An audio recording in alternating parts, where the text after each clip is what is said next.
Hey guys, how's it going? So UFC Fight Night Sandhagen versus Figueiredo just wrapped up, and I'm going to jump into it and give you a breakdown of what happened this card. And opening the card on the prelims was Juliana versus Ivana Petrovic. So I said that Ivana Petrovic would win by a decision. I was wrong. Miller actually took this one by a decision, although the fight wasn't that impressive from either side.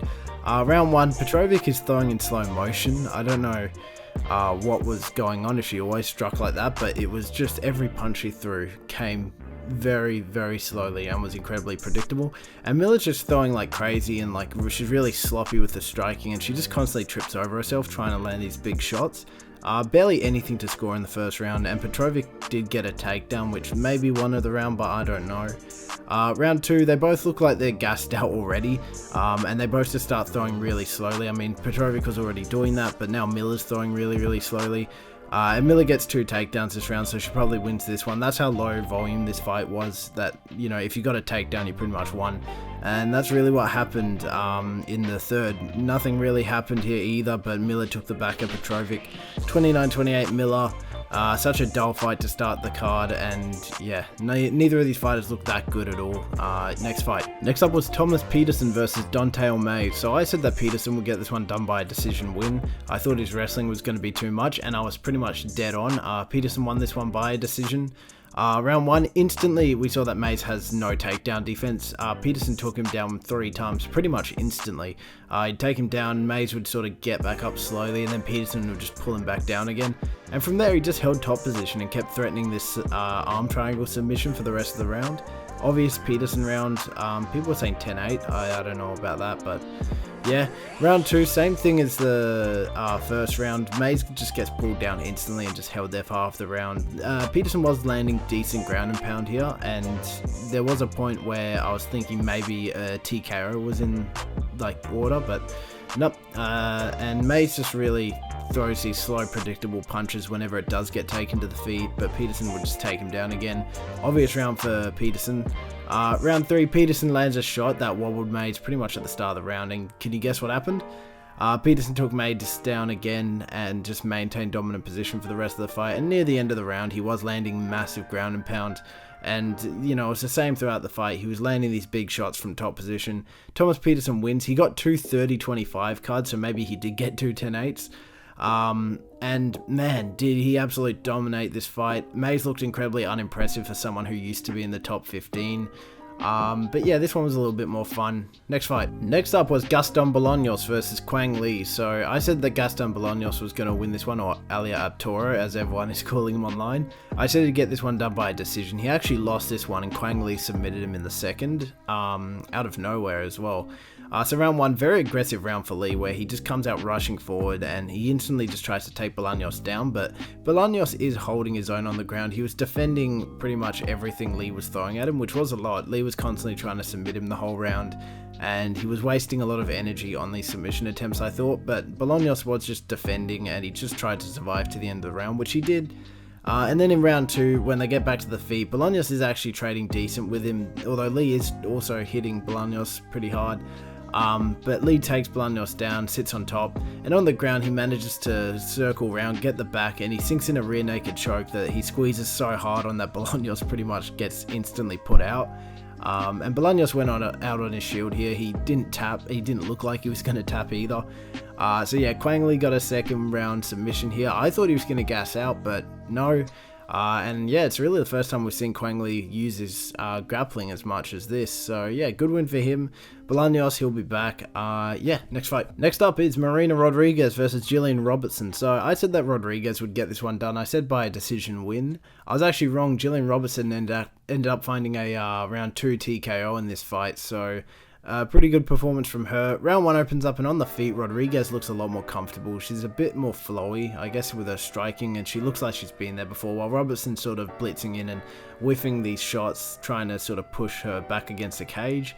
But midway through the round, Robertson takes it to the ground and starts trying to submit Rodriguez, with Rodriguez doing a decent job in defending and making it to the bell. So it was a decently close round. I don't know how I'd score that one.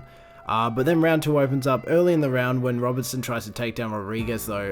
Rodriguez sort of locks in this ninja choke in a very similar way that Gene Silva did when he fought Bryce Mitchell, which I thought was actually going to submit Robertson, but didn't end up doing it. And then for the rest of the round, Robertson's just sitting on top, landing ground and pound. Before she finds an opening, she gets this top position where she can just continuously land these shots from above, and Rodriguez couldn't really do much besides defend. And then after a bit of defending, it amounts up. She rolls over, covers up. The ref jumps in, TKO win for Robertson. Very good win for her. And then Marina Rodriguez retires. She was decent. I think it's kind of unfortunate, but she is getting up there in age. She's 38 now, I think, so there wouldn't be that much time left in her career. But yeah, good career for Marina Rodriguez. Good win for Gillian Robertson. Decent fight. Next fight. Moving on from that, we had Reinier Loder versus Azamat Bekoev. So I said that Azamat Bekoev would get this one done by a second round KO. I just thought the striking differential would be too much for Loder at this time. I was actually correct. Azamat Bekoev won this one, but it was actually by a round 1 KO, which is even crazier. So round 1 opens up and it's fairly even on the feet. Both of them are striking pretty decently, and Loder's actually doing a bit better than I thought he would. And even in the wrestling, Bekoev and Loder sort of defending each other's takedowns and not really letting it get to the ground. But then Bekoev hits Loder with his overhand right that has him pretty much out on the feet. And he follows up with these shots while Loder's trying to circle out from the corner of the cage and sort of regain consciousness. He does somewhat recover, but then Bekoev's constant pressure doesn't give him a chance to breathe, and Loder gets caught again and dropped a second time, even worse than he did the first. Where he just completely shells up. Bekoev follows up with ground and pound. First round TKO victory for Bekoev. Really, really good win. Yeah, not much else to say about this one though. Next fight. And closing out the prelims, we had Yana Santos versus Miesha Tate. So I said that Miesha Tate would take this one by a decision win. I was actually wrong. Yana Santos ended up doing it by a decision. So round 1, straight out the gate, they both come out trying to hurt each other. More Tate, she comes out throwing like crazy and landing a decent amount. But Tate starts to gas out pretty quickly. She constantly starts trying to take Santos down, and in the second half of the round, Santos just starts denying everything Tate would try and take her down with. And by the end of the round, Tate looked damaged everywhere. Santos was targeting sort of elbows and hooks to the head and knees to the body and picking away at the calf of Tate. And Tate just kind of looked out of it at that point. Round 2, and then Tate's just rushing forward again, throwing recklessly and just hoping that she could land something big, but it's getting more and more sloppy and getting caught with these counter shots from Santos, who's just constantly on the back foot throwing these counters. And it's clear that Tate came in with an unsustainable game plan. And she just keeps shooting in takedowns that aren't even close to working. And then in the third round, same thing happens. Tate rushes in, misses her shots, while Santos is backing up and catching Tate with these counters. She does get a takedown this round and secures the back for the rest of the round, while Tate tries to lock in this rear naked chokehold. But she can't really get it done. Santos wins by decision, and Tate's game plan just didn't work at all this fight. Yeah. Next fight. Next up and opening the main card was maybe one of the more hyped up fights on the card. Jeremy Stephens takes on Mason Jones. Now I said that Mason Jones was going to win this one, and I said it was going to be by a decision. I was bang on. Mason Jones did win this one by a decision. I just didn't trust Jeremy Stephens' bare knuckle resume, and I think it showed this fight that they're not equatable. Round 1 opens up and there's fairly even striking, with Jones sort of slowly getting into the round and improving as it went on. He landed some big shots, including head kicks to Stephens, which were adding up in the cards. Stephens did have his moments. He was landing straight down the middle occasionally and doing very visible damage whenever he would land. He was probably more of a power puncher this fight than Jones. But to finish the round, Jones takes Stephens down and starts threatening a rear naked choke. The bell goes off.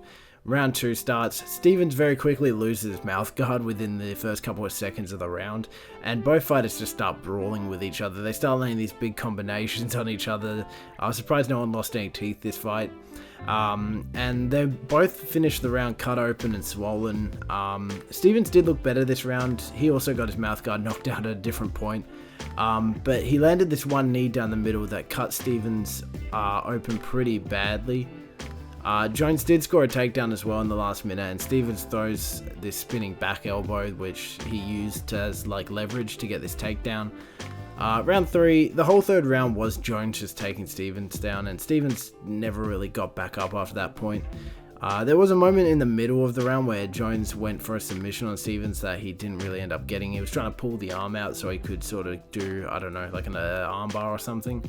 But either way, it went to the cards. 30-27 Mason Jones in an absolute war between the two of them. It was one of the more entertaining fights on the card. And Jones got booed out of the stadium borderline. Everyone loves Stevens. He got a loud pop when he walked out. And when Jones was giving his post-fight speech, you could barely even hear him over all the boos. Yeah, really fun fight, this one. And next up was Cameron Smotherman versus Serhiy Sidey. So I said that Cameron Smotherman was going to take this one by a decision win. I was actually wrong. It went to the decision cards and Serhiy Sidey won this one. Round 1 opens up and Smotherman is holding the center of the octagon pretty well for most of the round. He's not really letting Sidey push the pace on him. And you could tell that Smotherman was training with sort of the Diego Lopez team, because his best shots this fight were these hooks from these close exchanges. However, Sidey was mixing it up and landing to different parts of the body and just throwing more this round. And it was a very close round, but overall you had to give it to Sidey just through his variety. Round 2, Sidey gets a takedown early in the round, but it goes back to the feet pretty soon after. And on the feet, Sidey is just out-voluming Smotherman in all parts of the body and seems to have more energy in general. Smotherman slowing down, he's not really landing as much and being a bit more patient, but he only really lands his big shots occasionally. Second round, probably Sidey as well.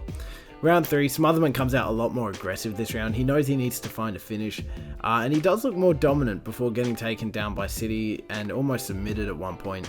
But they get back up, start brawling again, and in the last 2 minutes, it does start to look hopeful for Smotherman. He starts landing some really big shots on Sidey. Mainly his overhands were landing and sort of wobbling him a little bit, but he couldn't get it done. It goes to the decision cards, and Sidey wins this one convincingly.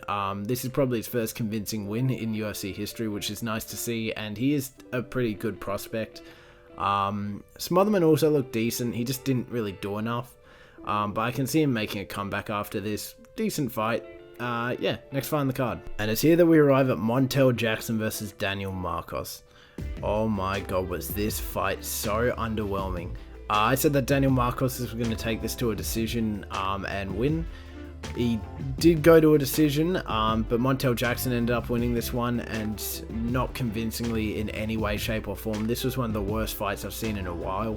Round 1, surprisingly, Jackson just starts wrestling out the gate. He starts getting these takedowns early and again just trying to get these takedowns whenever he can against the cage.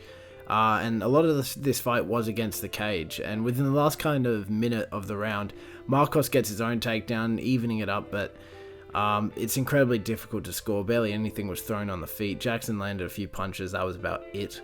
Round 2, fairly even striking on the feet, but once again, neither of them are throwing much. And then Marcos scores a takedown early on in the round. Outside of that, Jackson just edged out in the striking, mainly due to Marcos not throwing anything at all, and I mean like 0 punches for the whole second and third round pretty much. Marcos closes the round by getting another takedown, but you know, Jackson gets back up again instantly. They go into round 3. Jackson has success early in the round. He lands more significant strikes on Marcos, but nothing fight ending and nothing that even sort of damages him. Marcos gets another takedown and holds Jackson against the cage for a long duration of the round, but Jackson almost gets a Darce choke in the closing seconds of the round. It's not enough to save what was a really boring fight against two people who I thought would have an amazing fight. They're both known for their power and their grittiness and their aggression. This fight was horrendous. Jackson takes it 30-27 decision, fair enough. I don't think he should move up that far. I don't think he should fight that far ahead of him after a performance like this. Yeah, not much else to say. This one was horrendous. Next fight. Moving up the card, we had Santiago Ponzinibbio versus Daniel Rodriguez. So I said that Santiago Ponzinibbio would take this one by a decision win. It was very close to that, but Daniel Rodriguez found a finish in the third and won the fight. Round 1, very slow pace first round with not much really landed from either side. Rodriguez is throwing and landing more, but Ponzinibbio is starting to sort of chop at the front leg of Rodriguez and set up his bases early in the fight. In the next minute, Ponzinibbio slips over, and then when getting back up, he gets rocked pretty hard by Rodriguez and almost put away within the first as Rodriguez sort of chases him down and sort of unleashes everything on him. But Ponzinibbio survives, and Rodriguez's corner do warn him, don't gas out yet. But I think it's a bit too late, because out the gate in round 2, Ponzinibbio just looks far better, landing more on the feet. He's landing to the head of Rodriguez and starts even sort of throwing different shots to the body and legs and just really targeting all parts of Rodriguez, while Rodriguez just isn't throwing anything back. I don't know why Ponzinibbio keeps shooting these takedowns where he really didn't have to. Rodriguez denies every one of them, and Ponzinibbio just keeps going at it despite the fact that he's winning on the feet. But either way, it's a Ponzinibbio round. Landed more volume and landed the better shots this round. Going into the third, from the start of the round, it looks like it's going to be a repeat of the last. Ponzinibbio comes out looking good again. And Rodriguez is just slowing down significantly. He looks absolutely like exhausted. But from out of nowhere, Rodriguez lands this hook combo that puts Ponzinibbio down and gives Rodriguez the win via a KO. You could kind of see it coming though, because Ponzinibbio has this thing where he just doesn't put his hands up. He gets like wobbled and he kind of goes with the punch and tries to recover. But Rodriguez hits him once with this hook, then follows up with another hook, drops him, finishes him. In his post-fight speech, he calls out Jake Matthews, which is a good matchup, but I think he would get run through by Matthews. And he also launched his rap career, so I guess that's something as well. Decent win. Very close fight. A bit more entertaining than the last one. Yeah. Next fight. And now we arrive at the co-main event. Reinier takes on Nickal. I said that Reinier would get this one done. I said by a second round submission. I just thought his BJJ was a bit too good for Nickal's wrestling. Reinier did win this. It was in the second round, but it was by a KO, well, TKO, a body shot TKO. Did I expect this? No. Did anyone? No. If you had that on your bet slip, man, oh my god, you're one wealthy man. Yeah, really good performance. Round one, on the feet, Nickal is landing better shots on Ritter, I'd say. He looks a lot better in the striking than he did in that Paul Craig fight, and it is evened out though. Ritter is landing big shots in the clinch with these body shots. He's punching the body, and then even these knees in the clinch. His build is really strange. He's very tall with his sort of leg length being the main contributor to that. So when he's in the clinch, he can throw these knees up really high and he can really just dig them into the body, and we'll see those used later. Nickal does take down Ritter and starts threatening these submissions, and he ends up getting reversed and put on bottom position where Ritter just holds top position for the rest of the round. And at some point during this, Nickal's ear just explodes pretty much. And just starts leaking blood. I think it was from a Ritter elbow, but I don't know. But either way, very clear round for Ritter. And then in round two, Ritter backs Nickal up against the cage really quickly and just starts landing some good shots to start the round. Gets him in a clinch and then just starts landing even more of these knees to the body. Even landing one to the head of Nickal at one point. And one of these knees just shuts Nickal down. While trying to swing back, he gets hit with one final knee and it puts him down for good. Body shot KO. Incredible performance for Ritter, where he absolutely dominated in every area of the fight, making Nickal's wrestling look like sort of null.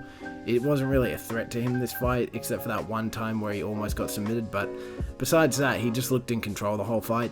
He called out Sean Strickland, which isn't going to happen, I'm just being real, no chance. But I do think a fight against Vettori or Allen would be pretty good. That wouldn't be out of the question. Or if they are going to run up Vettori versus Allen, which I think they are going to do for 318 because Allen's from Louisiana, I'd say run up a Cannoneer or something. But yeah, really, really good performance from Ritter. Nickal will bounce back, I'm sure. But yeah, incredible performance from Ritter. And now the main event, Cory Sandhagen versus Deiveson Figueiredo. So I said that Cory Sandhagen was going to take this one by decision and win. I saw it going to the cards, and I saw in a situation like that, Sandhagen's sort of constant persistence and pressure, and his volume specifically, was going to be what reigned supreme in a fight like this, with Figueiredo just not really doing enough to justify a decision win. Sandhagen did win this one, but it was actually by a second round finish, which was, yeah, it was a good finish, but we'll get into it. Round one, really patient performance from Sandhagen. He's not really circling around trying to cut these corners and blitz in and catch people with things. He's a lot more patient, and he's using his range a lot to prevent Figgy from getting distance in and landing these big shots. He did land a big uppercut. Figgy got Sandhagen pretty early on with this uppercut that made the fight look a lot more close than it was actually going to be. And then a minute or so into the fight, Figgy takes Sandhagen down, eating a pretty big uppercut while doing so, may I add. But Sandhagen reverses and he lands some pretty big ground and pound from top position. Mainly his elbows are what's doing the brunt of the damage and cutting Figgy open. But even still, his straights down the middle and any shot he threw from top was bouncing Figueiredo's head off the ground and doing some incredible damage. Meanwhile, Figueiredo's just holding onto the, Sandhagen's ankle and trying to get a joint submission of some kind. I don't know whether it was a heel hook or a knee bar or what he was trying. But this round was definitely a 10-8 for Sandhagen. It was pretty much one-way traffic. Round 2 opens, Sandhagen starts landing a calf kick very early on that is clearly disturbing the leg of Figgy. He starts changing stance, and while doing so, Sandhagen gets this opportunity to land some big straight jabs down the middle and starts piecing up Figueiredo on the feet. Figueiredo does get a takedown this round just like the last, but it gets reversed pretty much instantly, and before too much longer, the ground and pound begins again, and Figueiredo just starts getting beat up again on the ground. Figueiredo actually gets back up, but Sandhagen implements his own takedowns and takes Figueiredo down again, landing more ground and pound. That was Sandhagen's biggest weapon this fight, his ground and pound, surprisingly. And while Figueiredo's getting back up, Sandhagen was on bottom, sort of trying to lock in this knee bar, and then Figueiredo goes back down to try and take it to the ground again, and while going down, Sandhagen puts him in this weird position where his knee goes like sideways. Figueiredo ends up blowing his knee out. Sandhagen's landing more ground and pound, and Figueiredo taps because his knee's been pretty much blown out of socket. Fight ends, TKO win for Sandhagen. It was a pretty uneventful finish. No one likes to see an injury finish like that, but I do think Sandhagen was going to either win by decision or even get a TKO regardless. But yeah, incredible performance from Sandhagen. Sad to see Figgy get put in a position like that though, where his knee, he'll be out for a while now. But yeah, Sandhagen looked really, really good this fight. He didn't really show a single moment of weakness, and I think next up he should fight for the belt. If not, which I don't really like the idea of, but if you're not going to get him to fight for the belt, maybe give him a Peter Yan matchup. But yeah, I really want to see him fight for the belt, especially if Sugar Sean wins the belt. Please run that up. That'd be so good. As for Figueiredo, he'll be out for a while. Knee injuries don't heal quick. They're one of the worst ones you can get because of how many ligaments and sort of musculature you can tear within the knee. But when he does return, I like to see a maybe Rob Font or a Song Yadong matchup. But really, I don't mind. Figgy's entertaining to watch regardless. But yeah, that's it guys. That was UFC Fight Night Sandhagen versus Figueiredo. How do we do this card? Not well. I only got 42% of my win predictions correct. Although I did get the method of those wins by 60%, but still 42 is not amazing. Although I did way better than Cam. He only got 17% and he didn't get a single right prediction on the main card, which is interesting. Where would I rank this? I have to put this pretty low because of how boring the prelims and stuff were.